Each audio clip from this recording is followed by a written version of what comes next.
अस्सलामुअलैकुम वरहमतुल्लाहि वबरकातुहू।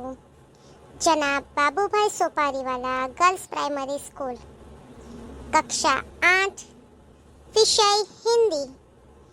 आज हमारा हिंदी विषय का ऑनलाइन एजुकेशन का प्रथम टास्क है, जिसमें हम आज अनुलेखन देखेंगे। अनुलेखन लिखते समय हमें कुछ चीज़ों का ध्यान रखना पड़ता है। अनुलेखन का क्या महत्व है, अनुलेखन कैसे लिखा जाता है, अनुलेखन किसे कहते हैं, पहले हम वह देखेंगे। सबसे पहले हम देखेंगे अनुलेखन की व्याख्या। देखिए, अपनी मोबाइल स्क्रीन पर ध्यान दीजिए। किसी लेख या लिखावट को ध्यानपूर्वक देखकर उसे फिर से लिखना, उसे अनुलेखन कहते हैं। यानी कि किसी भी लिखावट को ध्यान से देखकर, समझकर, फिर से देखकर लिखना, उसे अनुलेखन कहते हैं। आगे देखिए, अनुलेखन करते समय ध्यान में रखने की बातें, यानी कि जब हम अनुलेखन करेंगे, यानी कि अनुलेखन लिखेंगे, तब हमें कौन कौन सी बातों का ध्यान देना है। देखिए, नंबर 1, अनुलेखन निबंध से छोटा होता है, यानी कि अनुलेखन 1 या 2 फकरे का निबंध से छोटा होता है।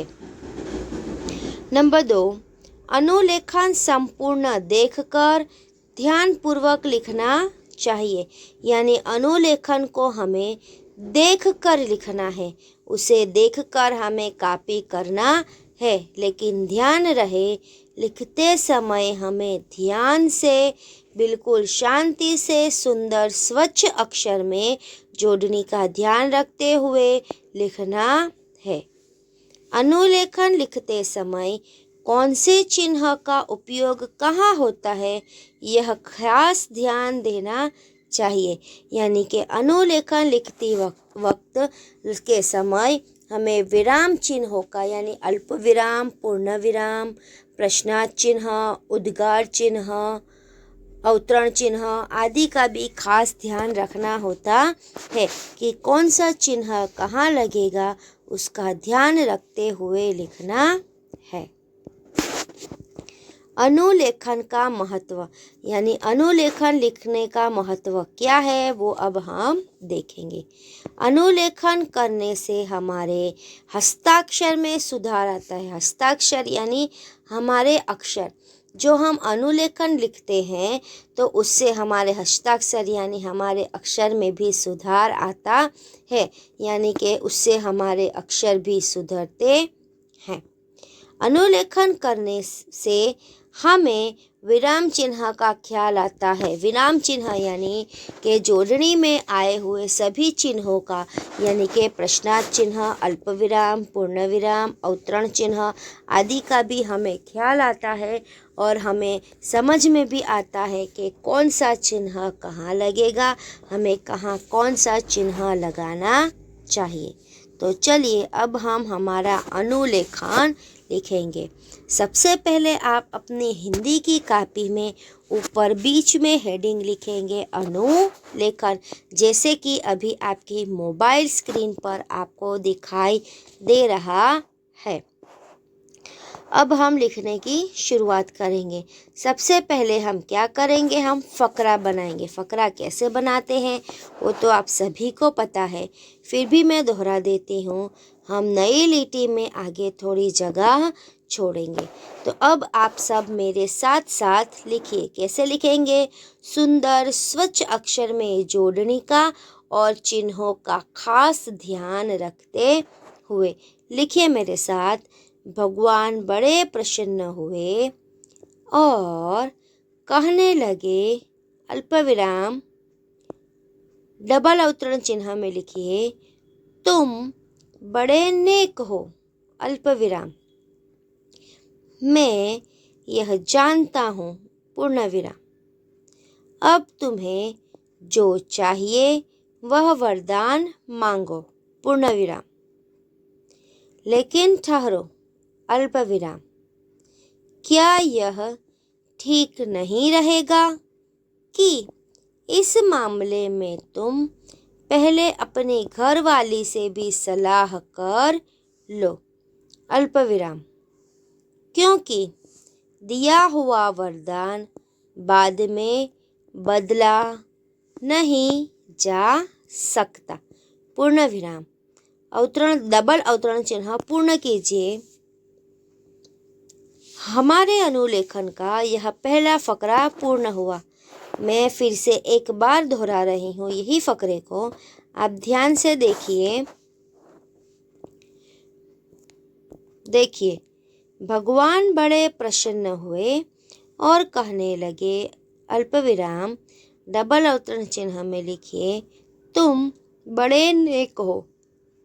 अल्पविराम, मैं यह जानता हूँ। पूर्ण विराम। अब तुम्हें जो चाहिए वह वरदान मांगो। पूर्ण विराम। लेकिन ठहरो। अल्पविराम, क्या यह ठीक नहीं रहेगा कि इस मामले में तुम पहले अपनी घरवाली से भी सलाह कर लो। अल्पविराम, क्योंकि यह दिया हुआ वरदान बाद में बदला नहीं जा सकता। पूर्ण विराम। डबल अवतरण चिन्ह पूर्ण हुए। अब हम दूसरा फकरा देखेंगे। दूसरा फकरा लिखने से पहले हम पहले एक लिट्टी छोड़ेंगे और उसके बाद की लिट्टी में हम क्या करेंगे, फकरा बनाएंगे। कैसे बनाएंगे फकरा, आगे थोड़ी जगह छोड़ेंगे। तो चलिए मेरे साथ लिखिए। सबसे पहले डबल अवतरण चिन्ह कीजिए। लिखिए, ठीक है। अल्पविराम, प्रभो, उद्गार चिन्ह, डबल अवतरण चिन्ह पूर्ण। आगे लिखिए, किसान ने उत्तर दिया। अल्पविराम, डबल अवतरण चिन्ह में फिर से लिखिए, घर वाले से पूछकर ही आपको बताऊंगा। पूर्ण विराम। सचमुच में इस समय ठीक से कुछ सोच भी नहीं पा रहा हूँ। पूर्ण विराम। लेकिन यह तो बताइए। अल्पविराम, क्या आप मुझे कल तक का समय दे सकेंगे? प्रश्नार्थ चिन्ह, डबल अवतरण चिन्ह पूर्ण। हमारा यह दूसरा फकरा भी यहीं पे पूर्ण होता है। मैं फिर से एक बार दोहरा रही हूँ, आप ध्यान दीजिए।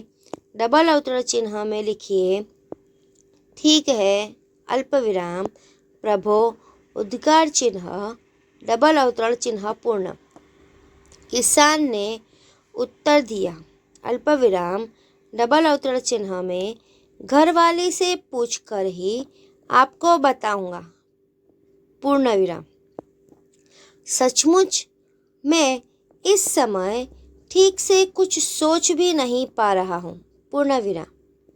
लेकिन यह तो बताइए। अल्पविराम, क्या आप मुझे कल तक का समय दे सकेंगे? प्रश्नार्थ चिन्ह, डबल अवतरण चिन्ह पूर्ण। हमारा यह अनुलेखन यहीं पे पूर्ण होता है।